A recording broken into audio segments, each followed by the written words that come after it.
This week is a Christian holiday, that being World Communion Sunday. But it got me to thinking of another holiday, Valentine's Day. I know the last thing you're thinking about is Valentine's Day. But you celebrate both World Communion Sunday and Valentine's Day with a meal. Communion is celebrated with bread, and depending on your tradition, wine or grape juice, the latter being the choice of Methodists so as to not place a barrier to those for whom the fermented grape is not advised. Valentine's Day is also associated with food and drink, though I'm not sure why it's typically filet mignon for two and boxes of chocolate, except that we Americans celebrate just about anything by eating.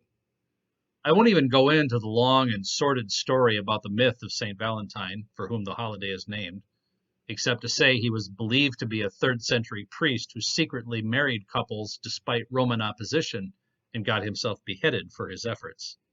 Have that romantic conversation at your next dinner with your sweetheart. But this is why I'm thinking of Valentine's Day on the week of World Communion Sunday. There's a connection between love and sharing a meal together. Not necessarily romantic love, and not necessarily a fancy meal. But something happens when people gather at a table, breaking bread, sharing nourishment, and bonding in ways that don't happen in other places. That's what Jesus was doing when he ate with his disciples, having a meal together, sharing bread and the fruit of the vine. When he shared that meal with his disciples on the night before he met with death, it became known as the Last Supper, which after his resurrection became known as the Lord's Supper, which every time we reenact this meal in worship is known as Holy Communion. World Communion Sunday calls us to remember that we are united across time and distance, despite that we have tried to divide ourselves in just about every way imaginable. John Wesley, the founder of Methodism, who, by the way, had a quite disastrous romantic life and probably didn't celebrate Valentine's Day, did, however, understand the importance of sharing a meal. Of course, he regularly celebrated communion, but he also celebrated something called a love feast. It was like worship, centered on sharing food, prayer, religious conversation, and songs.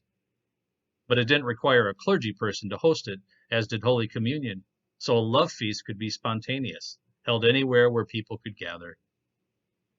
In online worship later this week, we hope you join us for the celebration of World Communion Sunday. But you can have a love feast whenever and wherever you want. You don't have to call it that if you're worried about making your friends or family nervous.